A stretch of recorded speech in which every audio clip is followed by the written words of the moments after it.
Hey there, everybody. Welcome back to another episode of the Build Your Copywriting Business podcast. Hey there, Kate. Hello, hello. Hello. Okay, guys, we are going to get into a tactical episode today. We're just saying, well, like we feel like we haven't done a tactical for a couple of weeks, so let's dig in.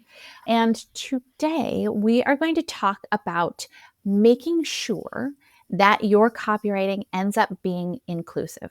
And you may be thinking to yourself, like, okay, I'm an inclusive person by nature. I don't think that's going to, I think lack of inclusivity is going to sneak in any way, shape, or form. But unfortunately, there's a decent chance that it will. We are all kind of affected by our own perspectives and the norms in which we live. And without even realizing it, we can bring our perceptions to a project, and that can affect the way that we write that project. And without necessarily meaning it to, we can limit the project to our own experience and not be inclusive of more people's experiences. Mm-hmm. And we're going to talk about this in the context of how we do this. Basically, it comes down to not making assumptions, friends, which is good advice for lots of things that we do.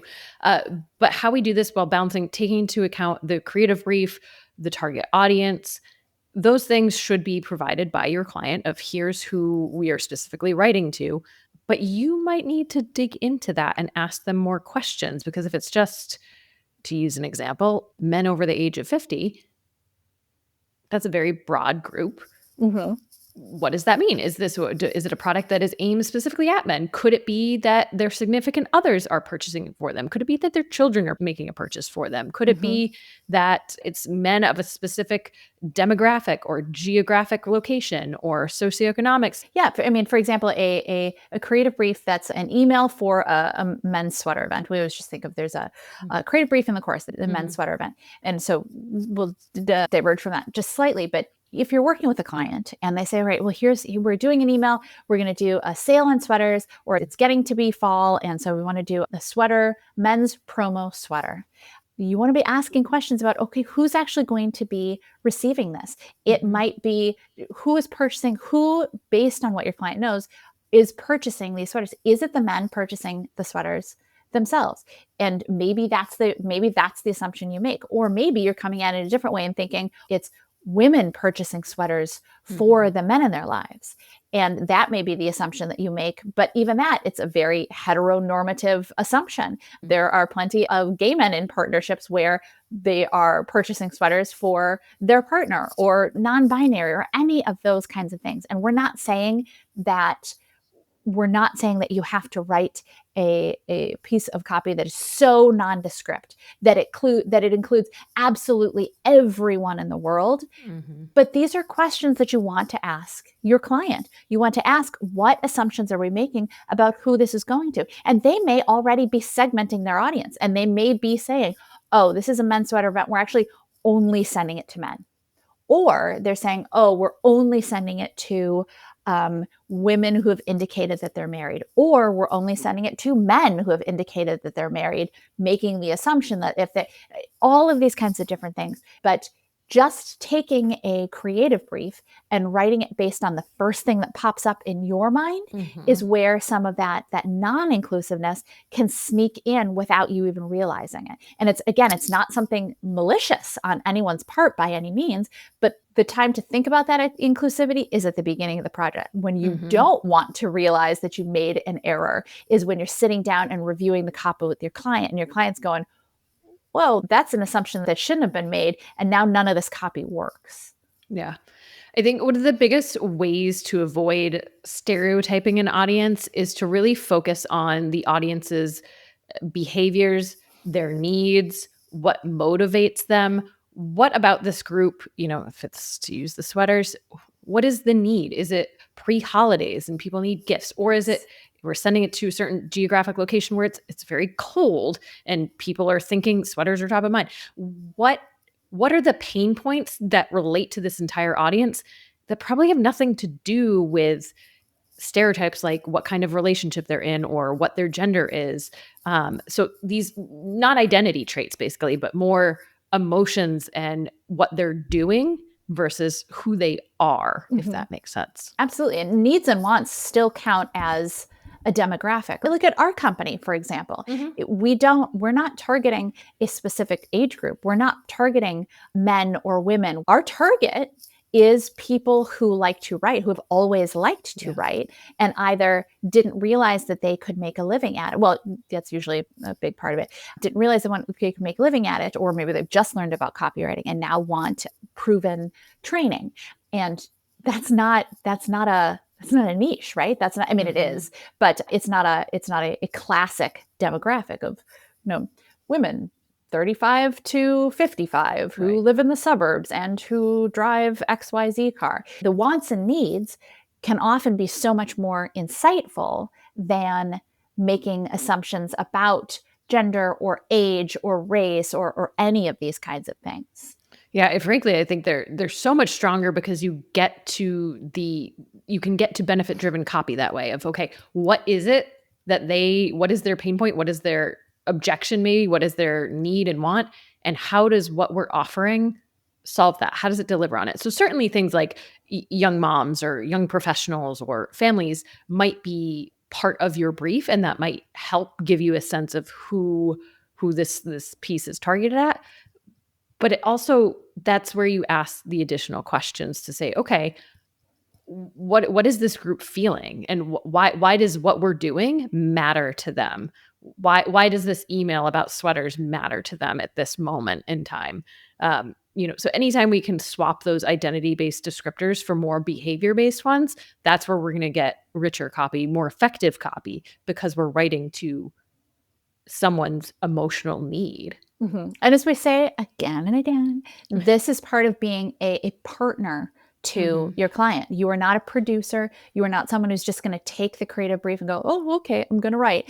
And also too, because clients are not experts at being clients. They need our help to dig into the deeper elements behind a brief. Who are these people that we're actually communicating to? What do they really want? What do they really need? What are they afraid of? What are they challenged by? And yes, I know we started with a sweaters email example, and you're like, I don't know if there are a lot of fears and challenges involved in sweaters. And yes, you're probably correct about that. However, I'm afraid of an itchy sweater. I'm afraid of acrylic sweaters. Yeah. Very strong policy against sweaters that are not made of natural materials. It's like we're in plastic. See that? I know, right? Don't come at me. Don't come at me. But this is part of why when we get a brief, we can't make the assumption that the brief is going to be thorough. Sometimes the clients don't know how to write a thorough brief. They don't know how to plumb the depths of everything that's going on with their target audience. And that's our job. If we're getting a brief that is not as deep as it needs to be, that's our job to dig in. And also, by the way, sometimes it's our job to bring up assumptions that they may be making. Like, this is going to be purchased. Okay, well, what about this demographic? Because I know that we're also catering to this demographic. Are we cutting them out by making an assumption and talking to only this demographic? Hey there, it's Nicki. I wanted to take a very quick minute to make sure that you knew about our free on-demand copywriting training. Now, whether you are brand new to copywriting or you've been doing it for a while, but you just can't seem to hit those income goals, this training is for you. You are going to learn the 3 secrets to landing freelance copywriting work without relying on frustrating job bidding sites like Upwork or Fiverr, or without cold calling strangers. And if you've watched any of the student success stories on this channel, and if you haven't yet, check them out. This is the exact same training that they all started with. And I mean students like Kate K, who is making 6 figures working part-time and retired her husband to help her build her business. Students like Stuart, who replaced his full-time salary, which was a good one, with his freelance income and then some. Stacy, who hit 6 figures in her first 6 months as a freelance copywriter, and Ashley, who landed the in-house copywriting job of her dreams. They all started with this free training, and you can start with this free training too. So sign up right now at freecopywritingtraining.com. Yeah. And I think it can go beyond just, again, identity. So for example, I was working on a project not too long ago where the client was like, well, this is aimed at employers looking for healthcare plans.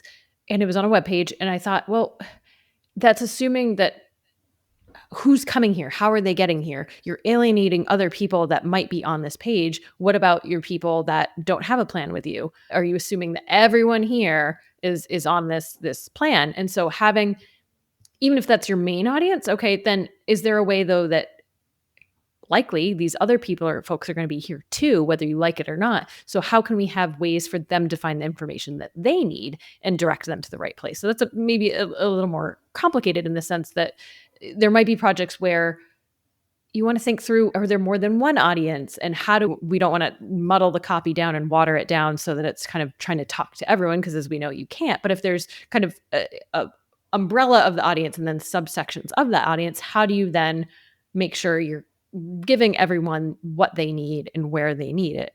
Well, and all of this is to say is that you don't need to get to the point where it's so broad that you're not talking to anyone. Mm-hmm. And also, you don't need to always go to, there may be some clients where instead of saying he or she, your clients are going to be pleased that you write they. And that's going to be part of because they don't want to denote whether someone is male or female. They want to say they want to be open to everyone. Mm-hmm. You may have other clients though, that are making the assumption and putting a stake in the ground. Assumption is the wrong word. They're making the decision that who they are talking to is the male audience or the female audience or the parent audience or the this. And they may say, yeah, all right, well, we know that some of our audience is female. We know that. But we are making the brand decision to talk to the male audience, or same thing. We are making the brand decision to talk to the female audience. And if that is their brand decision, then that is what you go with. It's always worth raising, and it may just be that kind of company. It's maybe worth raising the question, but if they have made that brand decision, then okay, we're going to fall in line with what your client wants to do. But it is always a good opportunity to just raise the question. And sometimes companies need just like a little gentle nudge to move into the future, or to see how their audience has evolved as their business has evolved and as the world has evolved. Yeah, I think our job, it really comes down to with this, is asking questions. So first of all, kind of pushing past our first initial thoughts as we're concepting, because to Nicki's earlier point, they're rooted in our own experience, but then just asking questions of ourselves and of our clients. Is this going to be focused on one audience versus another? And is that okay? Is that intentional in this experience? We want to be intentional with everything that we're doing. We want to make choices that we've thought through and not just throwing it out there and hoping for the best. Words matter, as we know. Every word in our copy has to be intentional. But some of these things, for example, do you want to use partner instead of husband or wife?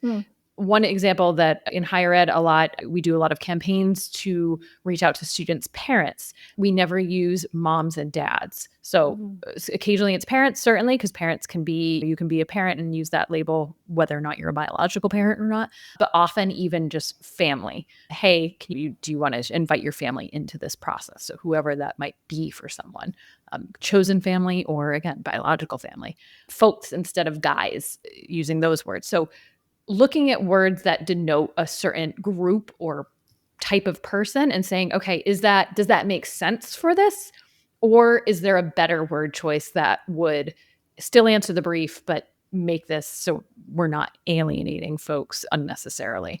And again, it always goes back to, is this answering the brief? Is this serving the brief? And to Nicki's point, clients might not do a good job at that, but that's also why we need kickoffs. We need to be part of that process. If you're just handed briefs and they're crummy, schedule 30 minutes to pop on a call, and it might be easier to talk through, because occasionally I've worked with clients and this happens where they're just like, here's a one-word answer. And you need to ask something a couple of different ways to dig a little bit deeper, or you might need to say, hey, here's context of why this matters.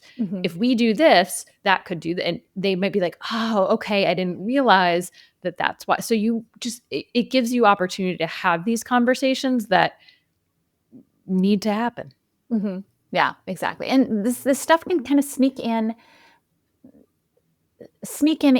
unexpected ways, just things that you think, but it was just, talking about the families versus moms and dads. When you hear it, you go, Oh, yeah. And same thing, even that just sparked for me. It could say something in their copy about like, this is not the kind of stuff you learned in college.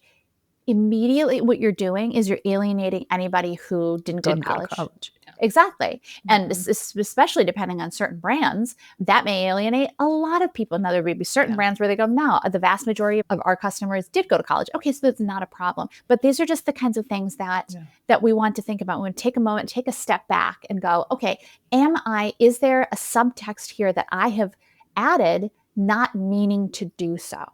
Mhm. And again, nobody is assuming that you are doing that maliciously, but we do have an opportunity as the crafter of the words to ask these questions and to think a little bit deeper about some Mhm. of these issues. And occasionally there's actually times where you might want to really pinpoint an audience and call them out in your copy so that other people ignore your message because it's not for Yes. them. I was, again, doing work for a client, and it was specifically for people who are in like government, so municipalities and civic organizations. And it was like, oh, if we need to use this language to call them out so that they self-identify, oh, this is for me and everyone else, as good as your ad targeting might be, as good as everything, you might still get folks in there seeing a message. And so it might be helpful to you to call out specifically who it's for, so that those people lock in and everyone else kind of says, nope, this isn't a message for me. And in some cases, that is okay because not every message is for everyone. And we want to be conscious of people's time and not waste their time. Frankly, not waste your clients' ad dollars if you're getting clicks from people that the message isn't relevant for. So it can be useful if there are certain elements of your audience that makes sense to call out. Exactly. And I think we have the opportunity to practice this too. And I think the easiest way to practice this is at the very beginning of a project. When you are starting to concept a project, push yourself first past your first initial assumption. I think a classic one of where this will still come up is you're writing something for something kitchen related, right? And I think a lot of us, just because this is what society and things have changed so rapidly. And so this is not what kitchens today look like necessarily, but I think a lot of us will immediately go to that. Well, okay, so it's something for somebody's making food in the kitchen. Okay, a mom's making food in the kitchen. Like, okay, pump the brakes there. Pump the brakes to immediately make the assumption that that the person in the kitchen is a woman, and to immediately make the assumption that the woman is a mom. These are already you're already cutting off major groups, and it's just, again, it's not, there's not necessarily anything bad about that being the first thing that your brain serves up to. It is what it is. If you tell me, oh, there's an ad with someone in the kitchen making dinner, I'm probably going to think the first thing is that it's a mom making dinner for her kids. And I don't even have kids, but that's still the first thing that I think of. So it's not necessarily a bad thing, but it's also an opportunity to go, okay, that was the first thing I thought of. Let me push myself a little bit further. What are other ways that we can convey what we want to convey, that we can meet this brief, that might come at it in a slightly different way? Is it a man? Is it a woman? Is it a pair of people in the kitchen? Could it be the child doing some cooking? Does it even necessarily have to show cooking? There are all kinds of different ways to approach things. And as creative professionals, we have the opportunity to stretch ourselves a little bit better. And when we stretch ourselves, that's often when we end up doing the better work. And to think about the kitchen, it just, if you're a person where visuals come into your brain, to your point, you're picturing a mom in the kitchen. I picture my own kitchen first, and then I think about other kitchens that I've lived in, like small, tiny apartments where one person, you're not like, I couldn't bake in my New York City apartment with a child, never met less like another adult. Like it was a one person kitchen. And so thinking about that too, of what's coming to mind, okay, what are other scenarios? Am I rooting myself in what I know, which is makes sense. It's what we all do. But go to Google, Google, different types of kitchens, or, go to AI, great use of AI. Hey, my kitchen looks like, what are some other ways that kitchens that people were, and you might just, it just opens up, some more visual content for you to have more ideas floating in your head as you begin this concepting process. You might, if you're working with a designer, great, you can talk about this sort of thing. It might not be that you're working on something that will be visual, but those visuals are influencing what you're writing and how you're writing about it. And so one way is to just feed your brain more visuals. But also the more you reading books and learning about other people's experiences is a great way to just kind of broaden the ideas that are swirling around in your head for the concepting process, so that you're drawing from more material. The more material we have in our brains to draw from, the more diverse ideas that we're going to get for our concepts. So again, you may not end up affecting what your client ends up wanting. Mm-hmm. They may assign you a kitchen ad, and they may want a woman in the kitchen cooking for young children. And that's that might be their audience. That might be their audience. That might be their audience. And that is fine. Women still cook in kitchen for their kids, but also so do men. And so do people who don't have children. And so do people who do, and all of that kind of thing. But all of this is just an opportunity to broaden our minds, to take a moment and pause before we move into assumptions. All of this is creativity. The more that we take our brains down the same rut, the same path, I should say, because going down the same path turns into a rut, and then it makes it really, really hard to be creative. So the more we can stretch ourselves, especially at the beginning, to go, okay, my brain is immediately going this direction. What other directions could we go? What are the other possibilities here? It just makes us a better creative professional, and probably also a better person as a whole. Yeah. So with that, we will catch you all in the next episode. Bye, everybody. Like what you heard? Hit subscribe so you never miss a video. And if you're ready to take the first step toward becoming a copywriter yourself, sign up for a free video training right here.